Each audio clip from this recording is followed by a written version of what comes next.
The true story of Rapunzel. She was locked away for a political secret. Once upon a time, not in a storybook, but in the shadowed corners of 16th century Europe, there stood a tower with no door. It had one window and one prisoner. The girl inside was known only as the Maiden. No one said her real name aloud. It wasn't safe. Names had power, especially hers. She had golden hair that shimmered in sunlight and a gaze that didn't belong to someone locked away. A quiet fury lived behind her soft eyes, the kind of fury you only get from knowing the truth and being silenced for it. Locals whispered stories about her. Some said she was cursed. Others said she was blessed by angels and locked away for protection. But the truth? The truth was far more dangerous than any fairy tale, because this girl wasn't hidden to keep her safe. She was hidden to keep her quiet. Her name was Alessa von Burkhardt.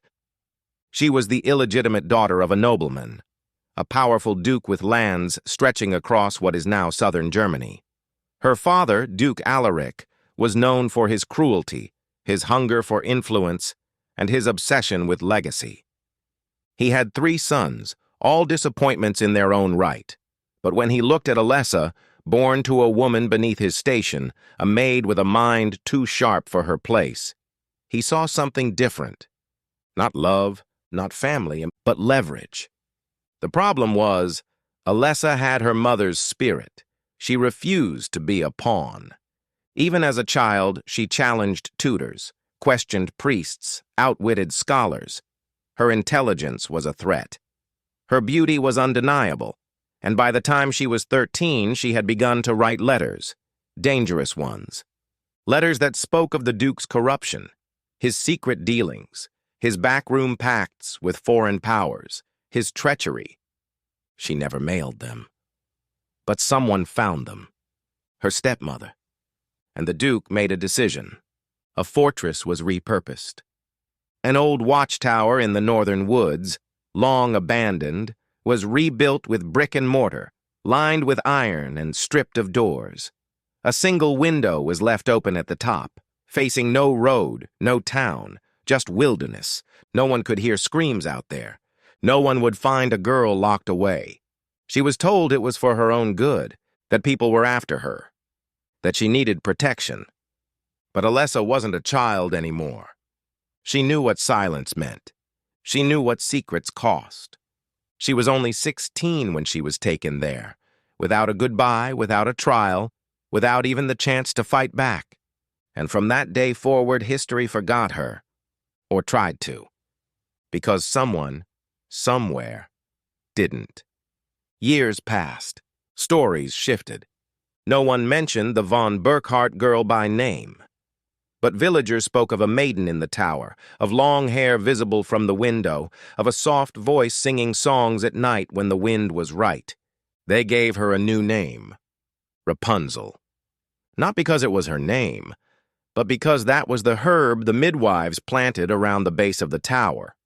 The only thing that grew there, the only thing that kept other women from going mad. But Alessa? She didn't go mad. She remembered everything. And she began to write again, on cloth, on stone, on walls. She recorded dates, names, crimes, secrets. Because she knew something no one else did. If I ever leave this tower alive, the world will burn with the truth I bring. Alessa von Burkhardt didn't vanish by accident. She was erased, silenced, locked away not just because of what she was, but because of what she knew. It started with a letter. Not one she wrote, but one she read. She was 15, wandering the halls of her father's manor in Stuttgart, when she stumbled into a council room left open after a night of wine and arrogance. The noblemen had retired, their goblets still full, their plans still scattered across the table. And in the center, a folded scroll sealed with the wax of the empire itself. She didn't hesitate. She read it. It spoke of a treaty, a secret one, between her father and a foreign crown, the French maybe, or the Danes, depending on which rumor you believed. It was a betrayal, plain and simple. land exchanged for military promises, bribes buried in the names of marriage dowries, alliances struck beneath the emperor's nose. It wasn't just illegal, it was treason. Alessa didn't fully understand the scope at first, but she knew enough. She tried to speak to her tutor, a kindly old man named Matthias, but he warned her. "Some truths," he said quietly, "are worth dying for. Others are worth killing to keep hidden." It was too late. Someone had already noticed the scroll was opened. 2 days later, her tutor was gone. The official story said he retired. Alessa knew better. And by the end of that week, her stepmother stopped speaking to her. Her meals were watched, her letters confiscated, her servants replaced. And her father? He never raised his voice, but one evening he took her by the chin, stared into her eyes, and whispered, "You're smarter than I gave you credit for. That makes you dangerous, and very, very alone." The next day, she was drugged. When she awoke, the sky was unfamiliar. The carriage stopped, and she saw it. The tower, covered in moss, surrounded by trees. No path, no road, no guards. Just bricks and silence. But here's the part that never made it into the fairy tale. Alessa wasn't alone for long, because in the spring of 1541, a spy named Emmerich de Thorn, an informant for a rebel Protestant faction seeking dirt on Catholic nobles, got lost in the Black Forest. He'd been chased, wounded, bleeding and freezing to death, until he heard it.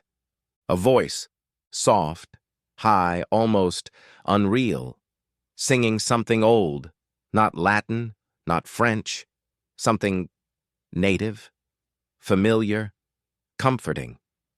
He followed it, and he saw the tower, saw her, golden-haired, dressed in gray, face pale, eyes defiant. He thought she was a ghost, but when she called out in flawless French, he knew she was very real. "Are you a hunter?" she asked. "No," he croaked. "I'm prey." She lowered a rope, one she'd made herself, woven from bedding, cloth, and pieces of her hair. He climbed. He passed out. When he woke up, she was already stitching his wound. Emmerich stayed hidden for 2 weeks, long enough for her to learn his story, and for him to learn hers. She told him everything, the scroll, the betrayal, the lies, the imprisonment. He couldn't believe it. "You're a princess," he said. "No," she replied. "I'm a liability." When he left, she made him promise. Tell no one until it was safe. But Emmerich had his own reasons. He returned not to France, but to Württemberg, to the very heart of the empire's fractured politics. And he whispered what he'd learned to those who wanted blood, not justice, just leverage. Soon, stories began to spread, in low taverns, in coded letters, among messengers and monks. "There is a girl in the forest, a golden-haired prophet locked in a tower. She sings to the trees and sees the sins of kings." Some called her a witch. Others said she was mad, but all of them wanted one thing: to find her. The Duke heard the rumors. He tightened the guard, cut off all paths to the forest, hired mercenaries to silence anyone who looked too curious, and most importantly, he sent men to kill Emmerich. But Emmerich had already vanished, and before he did, he made copies of Alessa's story. He hid them in churches, sewed them into books, passed them to scholars who wouldn't live long enough to finish their translations. He was no hero. But he had one weapon no one could stop: a story. And that's how the legend began. Not as a fairy tale, but as a cover-up. By the time Emmerich de Thorn disappeared, the whispers had grown too loud. Tavern walls buzzed with rumors of a girl with golden hair who lived in a tower, forgotten by time, singing songs that named the sins of kings. She was said to speak in riddles, to prophesy, to curse. She had no name in the public tongue, only a symbol, a braid, drawn in chalk on walls, scratched into pews, sewn into corners of peasant shawls. The braid became the icon of something deeper, a forbidden truth. The empire's elite, the dukes, bishops, and merchants who had survived through secrets, were furious and afraid. So they did what power always does when truth becomes dangerous. They rewrote the story. First, they turned Alessa into a myth, a fabrication. The church issued pamphlets declaring the Tower Maiden a demonic invention, a tale used by heretics to distract the faithful. No such girl exists, they wrote. The tower is symbolic, a cautionary tale of virtue locked away. The pamphlets reached every corner of the empire. Then came the hunters.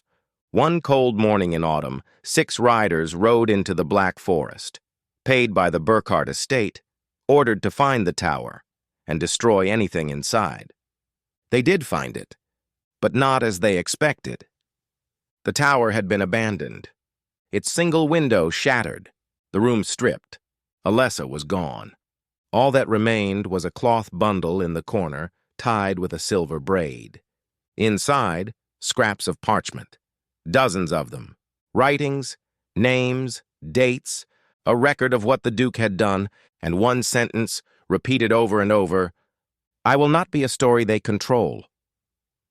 The riders returned with the bundle. They gave it to the Duke. He burned it, page by page, with his own hand.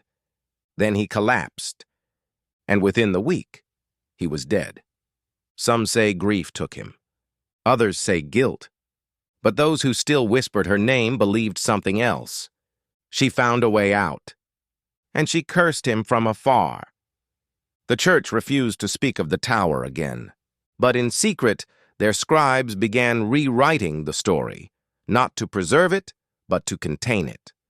They created a parable, a maiden stolen by a witch, locked in a tower as punishment. Her long hair, her only hope.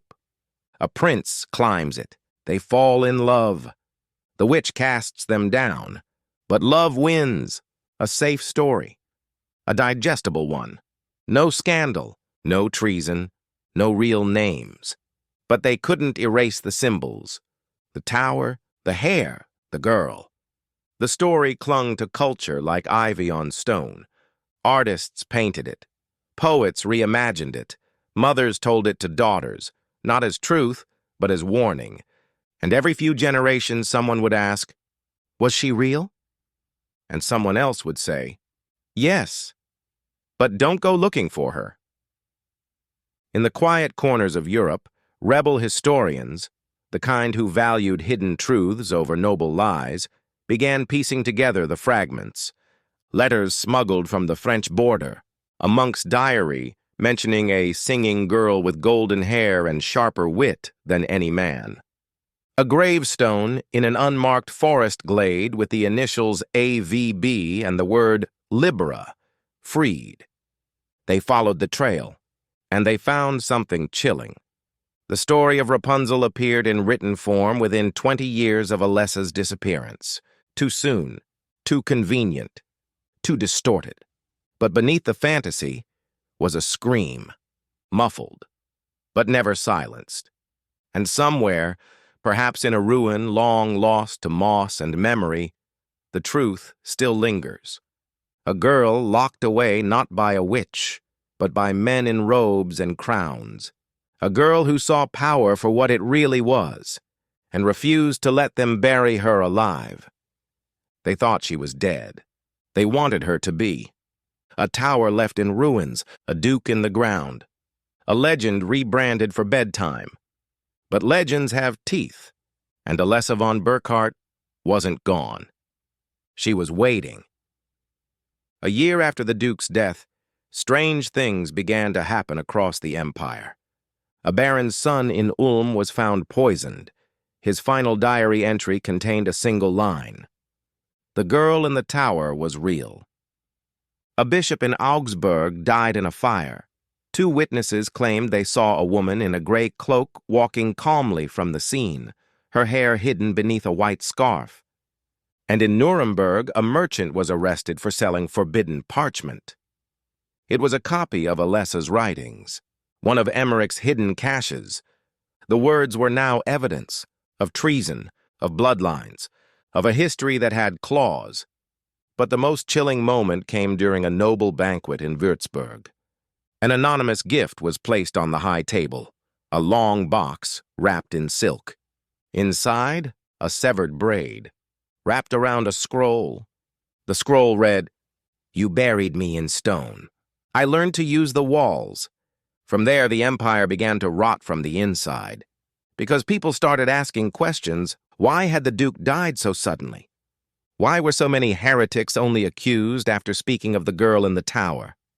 Why did the church rewrite a tale so quickly, so carefully? The nobility tried to hold the line, but the commoners? They had seen the pattern, and in 1546, a revolt broke out in the southwest. Not massive, not bloody, but pointed. A town near the Black Forest defied the local bishop, tore down a cathedral bell, replaced the cross with a carved wooden braid. They called themselves the Tower's Children, and when soldiers arrived to burn the village, they found it empty, evacuated overnight, except for one child left behind, a girl with golden hair. The church panicked. Again, another purge, this time more brutal. Anyone with long hair was shamed. Anyone with tower carvings was arrested. Women with copies of the Rapunzel heresy were beaten or worse. But stories don't vanish under boots. They spread, in whispers, in songs, in ink sewn into hems of dresses. Alessa was never seen again. Not truly, but sightings continued. A midwife in Prague said she met a silent woman who healed plague victims, then vanished. A hunter in Bavaria claimed he saw a woman on a mountain ledge, watching with eyes that glowed like firelight. And one soldier wrote, in a letter never meant for publication, "I saw her in Vienna. Old, maybe, but those eyes. She passed me a braid of gray hair tied in ribbon. No words, just a look that froze my soul." By then, the damage was done. The Rapunzel tale had gone global, mutated, disarmed. Children sang songs of love and rescue, never knowing it began with imprisonment and treason. The Brothers Grimm would eventually print their version in the 1800s, softening what remained. No political scandal, no noble lies, no girl fighting back. Just a pretty maiden, in a quiet tower, saved by a man. But deep in the archives of Zurich, in a page never meant for public eyes, one Grimm brother scribbled a note beside the story's title. This tale's origin, disturbing. Real girl, real tower, disappeared. Dangerous truth. They knew. They always knew. Because you can twist a story. You can tame it, but when it begins in blood and bricks and betrayal, it never forgets what it really is. By the 19th century, Rapunzel was everywhere. She was no longer a girl with fire in her veins. She was a symbol of innocence, of obedience, of helpless beauty waiting to be saved. The tower, now romantic. The hair, magical. The girl, passive. The truth, deleted. Alessa von Burkhardt, once a threat to kings, once a witness to treason, had been washed away by sugar and ink, but fragments still resisted. A stone tablet unearthed in 1892 in Baden-Württemberg carried an engraving. "I wrote the truth. You read the lie." No signature, just a braid carved in the corner. In 1937, a war-era archivist found a coded message in a collection of 16th-century poems. It referenced a maiden locked for knowledge, not love. He filed it as folklore. It disappeared 2 weeks later. So did the archivist. And in 1994, a forgotten family Bible in Alsace was opened to reveal a single page glued to the inside cover, an account written by someone who claimed to be Alessa's granddaughter. She wrote, "They twisted her name. They softened her fire. But her blood did not end in a tower. If true, she survived. If false, someone still wanted her story told. So what does it all mean? That fairy tales are lies? Not exactly. Fairy tales are survival suits, ways to wrap unspeakable pain in something a child can understand. But if you peel back the lace and lace, if you listen carefully between the rhymes, you'll hear it. A voice that never stopped screaming. A tower built not for dreams, but for silence. A girl whose name was stolen, but never forgotten. Because Rapunzel was not waiting for a prince. She was waiting for us to remember her, to say her name, to stop treating survival like weakness, and to finally understand what the tower really was. A warning, not a wish. They say fairy tales are for kids, but you listen to this one real close. They didn't lock her up because she was fragile. They locked her up because she was dangerous. And if that don't sound familiar, you ain't been paying attention. So if you made it to the end, like this story, comment on what they tried to hide, and subscribe to Uncle Luke Tells, where the bedtime stories end and the real ones begin. Because legends may fade, but the truth leaves a trail. And sometimes it starts with a girl in a tower.